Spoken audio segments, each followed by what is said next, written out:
You know, I thought Danny getting thwacked in the head by Miles was a great ending, but it turns out Danny getting throat grabbed by the lady in the lake is an even better one. Today we're watching episode 8, second to last episode of The Haunting of Bly Manor, and I'm thrilled. I'm so psyched. This show, honest to God, I just love it so much. It keeps getting better and better. I had no idea when it first started off that this was gonna be like where it starts ending up. I'm having the best time watching it, and yeah, it has some really heavy themes and a lot of intensity and tension and mysteries. And I know I said last week that it's not like the scariest show I've ever seen, but the ending of the last episode gave me a legitimate jump. That was a real scream. I haven't edited it yet because frankly, I'm recording it immediately, like an hour after, but I'm fairly certain I probably distorted my microphone. No matter, because I'm not here for the thrills. I'm here for the story and the characters and to find out what happens next. Can we save Miles? Can we save Danny? Can we save anybody? Let's find out by watching episode 8 for the very first time. Here we go. You're not gonna throw me right back in? You are? I want to be thrown right back in. Come on. We gotta get out of here. We just backed up a little bit. Where are we going? I don't know. Anywhere. We gotta go.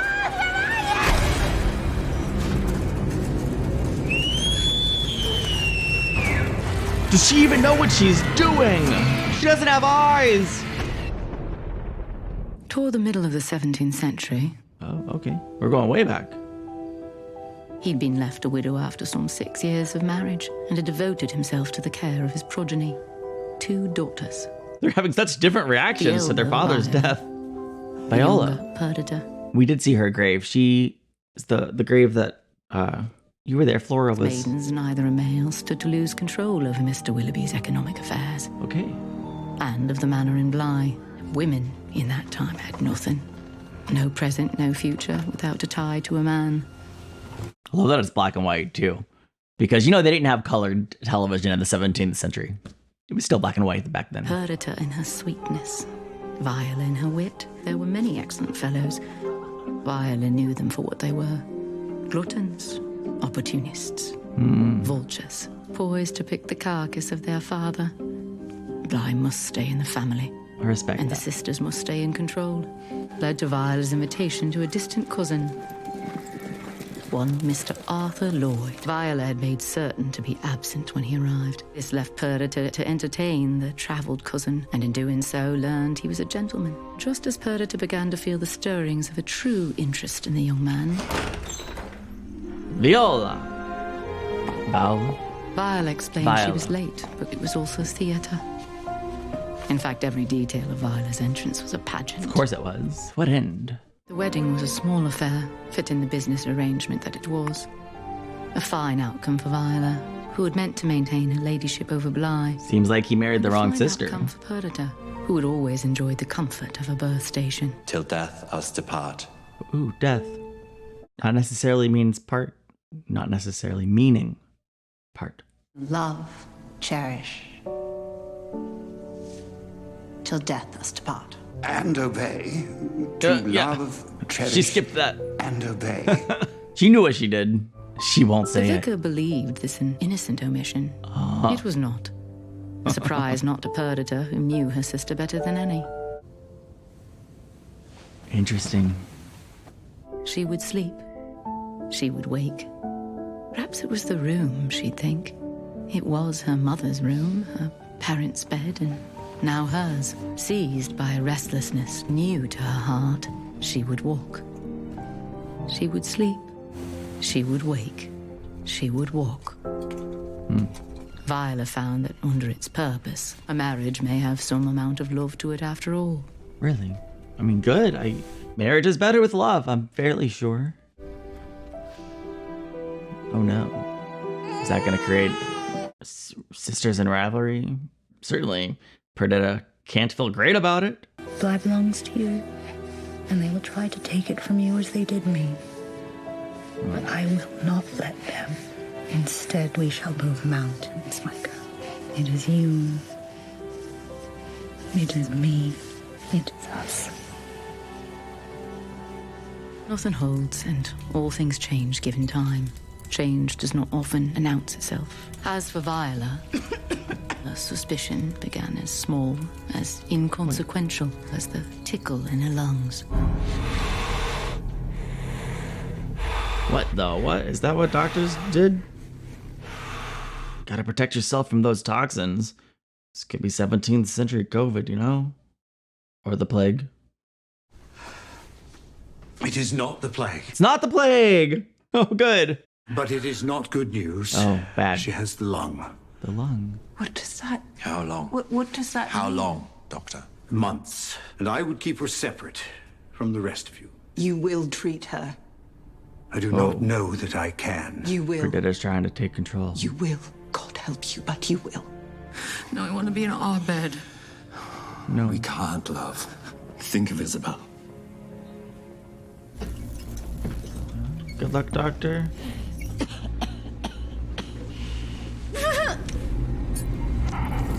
Oh.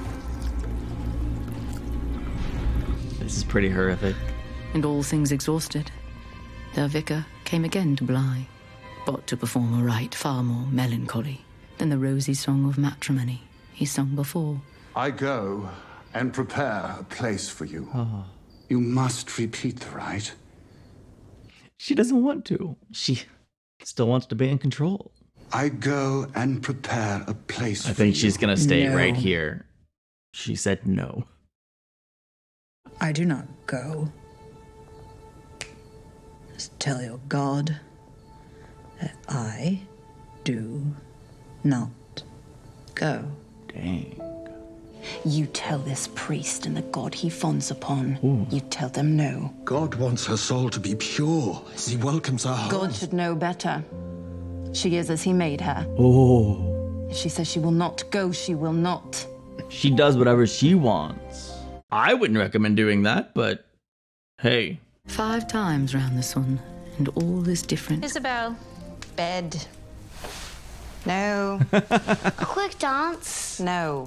Just one. Good, sir.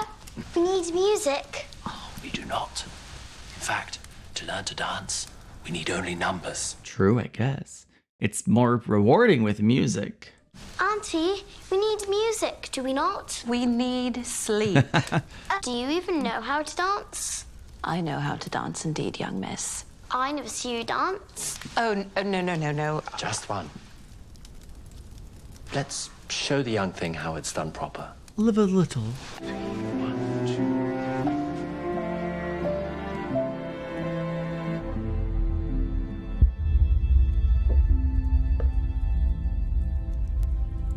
Viola had surpassed the predictions of the physicians and priests alike. Oh, she's still alive. Held alive, some would whisper, by stubbornness alone. That I believe. You'll catch a chill. I didn't want to miss the ball. Oh my. Come, let us get you back to your room. I'll prepare some herbs for your tea. I don't want tea. I want to talk to my daughter. She's scary. She was always intimidating. Now she's fully terrifying.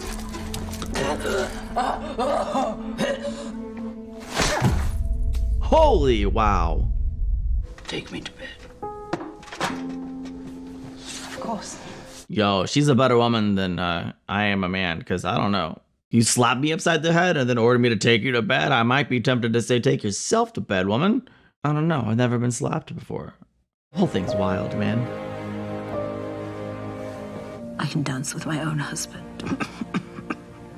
I don't need you to take that on. That or anything else. I would never. Be careful saying I would never. I don't know. Some in the village would say that death had come for Viola, nightly in fact. If death came for Viola, however you say her name, she would say no. Denied so often, in fact, that it would not venture to Bly Manor again. That's interesting. Kind of dig that. She just kept saying no until death stopped coming to Bly altogether. And thus, people stay. They linger. And of course, she's singing the song.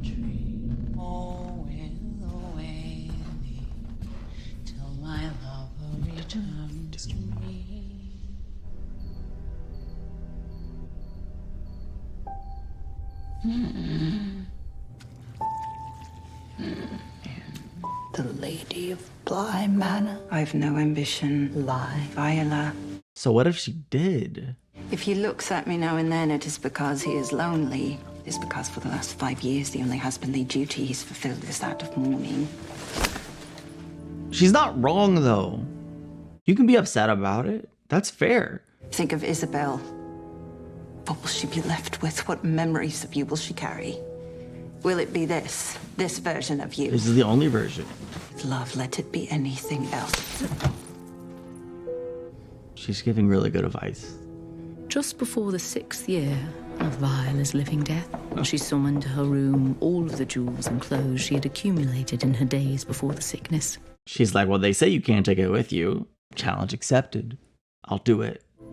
Oh, man. Huh. I will not be buried in my rings or my dresses. I can say without vanity now that I am done with them. Good for you. Maybe she's finally heeding Perdita's They will be a advice. great inheritance for our daughter. Yeah. Promise me that you will keep them for her. That you will keep the key and you will never give it to anyone except our child. I mean, why would he give it to anyone else? As time went on, Arthur was required more and more to business, further and further across the oceans to places exotic and rich. Perhaps it was the hour, perhaps the fact that everything in this world has that point beyond which it can bear no more weight. But that night, as Perdita beheld her sister, a thought occurred to her. The word began in her chest as the sickness did for Viola. Oh, this is such good writing. What is it? It had spread, insistent. Is it murder? The word crept down her shoulder and her elbow. Oh, no. Until the word came to live in her hand. Mercy. Mercy. And the word was a lie. Heck yeah, that's a lie. Wasn't mercy on her mind or her heart.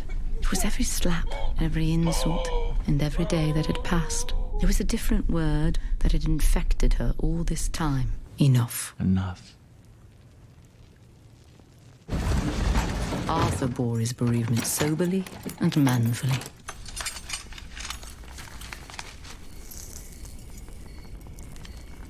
Okay, he sealed the keys. Very soon came to be predicted that he would marry again. For 6 months after his return, the prediction did not come true. For in Perdita's eyes, he felt an echo of Viola's. Well, it kind of makes sense. And the echo, growing louder, did deafen him to the songs of others. Yep. They were married, as was becoming, with great privacy, that perhaps the late Viola may not hear of There's it. her grave. Each party obtained what each had desired. For Arthur, a beautiful woman, but Perdita's desires, as you will have observed, remained a good deal of a mystery. She is mysterious. During the first 3 years of their marriage, the new Mrs. Lloyd failed to become a mother in her own right, and her adopted daughter refused to see her as a mother. That's got to be real difficult. Wait. Could we go back up there and take a look? A little closer look? Oh, nothing. It was nothing. Just in her mind. Arthur, on his side, suffered heavy losses of money. She had long since ascertained that her sister's immense wardrobe lay languishing in thankless gloom in the dusty attic. It was a revolting thought that these exquisite fabrics should await the commands of a little girl. And thus, on the 6th anniversary of Viola's death. Another 6 years? Our financials are disaster. We have the solution above our heads. She would want us to. If she could have foreseen how dire things would become, how dire you have... She definitely would not want you to. Did you not run our estate into the damned ground? More than all my sister wanted Bly to flourish. She would have done anything. It is for Isabel. The manor is for Isabel, and we would let it fall to ruin before she comes of age. It is out of the question. She is convincing, though. It is a promise. To Viola. But what right had Viola to dispose of our future? What right had she to bind you to meanness and cruelty? Well, of course she's gonna... Yeah. I mean, we're assuming that Viola is still hanging around somewhere, right? She would not be pleased.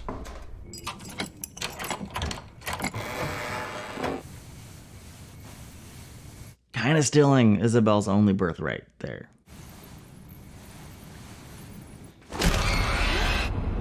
I should have seen it coming, but I just didn't. That was startling. Ooh. I was more frozen in fear that time. Ah, my heart stopped for a second.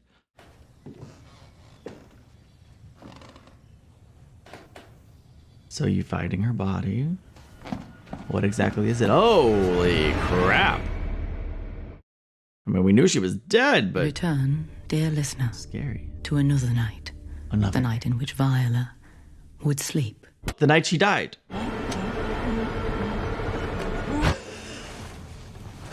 The night she woke up. She can't open the door.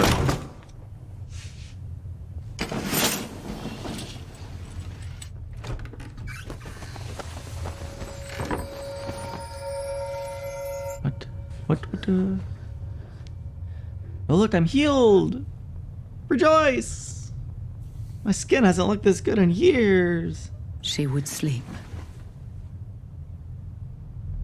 She would wake. Huh. What the heck? It's very similar to her life cycle. Her death cycle's similar? I don't know if I understand.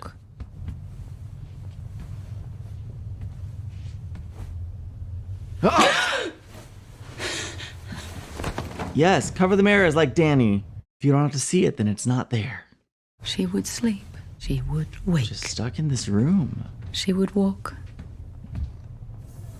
Sleeping. Waking. Walking. And in time, as we all do, she admitted all. Acceptance is the first step to leaving the room? She admitted she was dead. Okay. She admitted her husband had moved on. She admitted her daughter was growing without her. And she admitted her room was a dream, a construct, a lie preferred to the truth of the trunk. But there waited for her reward in the knowledge that one day the door would open. Isabel would open her mother's trunk and claim her reward. She's in the trunk. An ocean of time. The moment finally came. Huh. But it's not Isabel. Oh no. And then... Oh. Those are some quality sound effects. Literally bone chilling or crushing, maybe. When she beheld her husband, she saw not the changes wrought of time, only his sadness. Overwhelmed, she slept and waited. Wonder what she's waiting for now. The manor was lost, if not in law, in spirit. What about Isabel? They would move away from here, sell the manor and find a quieter life, at least. She'd be with them both. Her husband, her daughter. No matter if they couldn't see her, couldn't touch her, couldn't hear her. But Arthur had grown a superstitious man and had seen the horror on Perdita's lifeless face. Whatever curse had claimed his second wife, he would not risk his daughter to... He is gonna throw it in the lake. He's gonna throw it in the lake!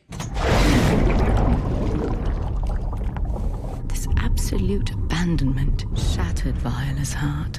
She has no heart. The feeling of being pulled towards some other place had faded in the years since her death. But now, she rejected it outright. Shock! She rejects death and death as she did in life. Viola would not go. But her face will. The pull of that next world ignored, she instead made her own gravity that would change the terrain of Bly Manor forever. Yeah. And once again, she would sleep. She would wake. She would wake. Oh my gosh. Yeah. She would walk. And she would walk. Oh, it's so good. She would walk back to her home, feeling each time that it was a dream. And she'd stare at that empty bed, and Viola would remember. And the remembering itself was injury anew. Yeah. It does that.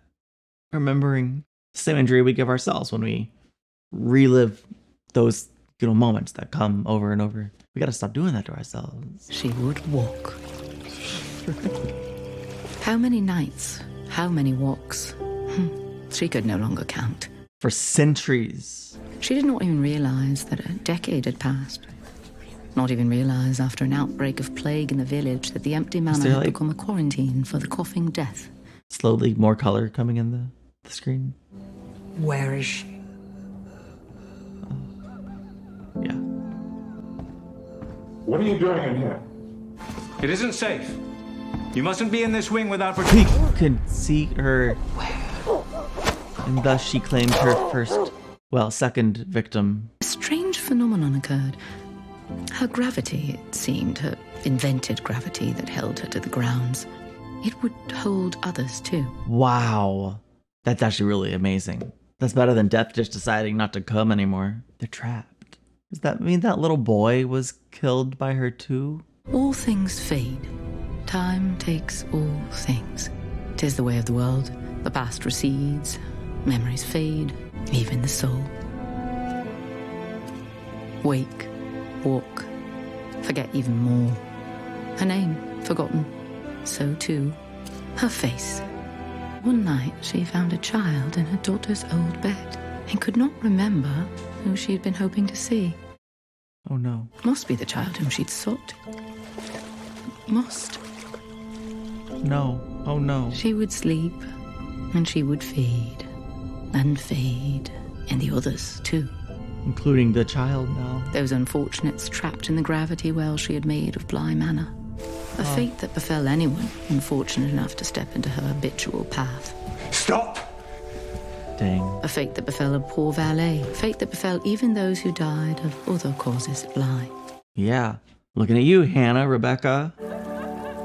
No hope for anyone with the sad misfortune to die on the grounds of Bly, be they victims of fate or vice. And no hope, it would seem, for the young au pair, Well, it's not over yet. who had finally stepped into the path of her own fate.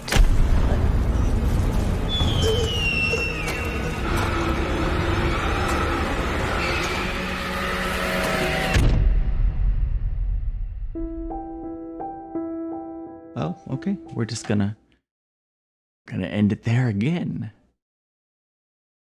I'll be honest, I suspected there was a chance that we didn't get past that point in the story today.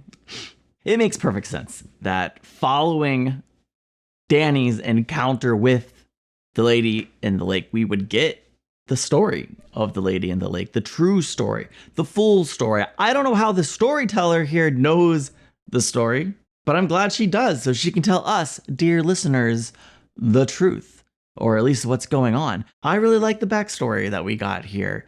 It was fascinating and interesting and not at all what I expected. I don't know what I expected. I guess I didn't really give it much thought in order to form an expectation. So when we're suddenly in the 17th century, watching two young daughters move on after their father's death, and a husband that goes from one and then to the next, a sick woman who's sick for 6 years, stubbornly clinging on to life, feeling distant from her daughter, finally succumbs to death, only to continue to be stubborn again. And in death, she just wanted, I think she wanted, like, her final act of dying to be to leave something for her daughter.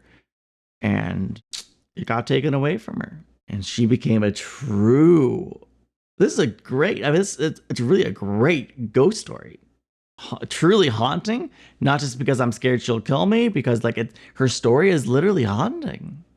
Just every night. Waking, walking, fading, looking for her daughter. I love the idea of her inventing her own gravity and essentially creating a gravity trap for everyone who dies at Bly. Not just the people she kills, but everyone. And retroactively, her sister too, I guess. I'm curious if that'll affect the way we see the lady in the lake going into the final episode or not, but it was a story that needed to be told, and I'm glad that we know it. And again, it just leaves me in the same place as the last episode as far as I don't know how the story is going to wrap up, but I'm very excited to jump into the final episode and see how it wraps up. And so I'll see you there. Bye.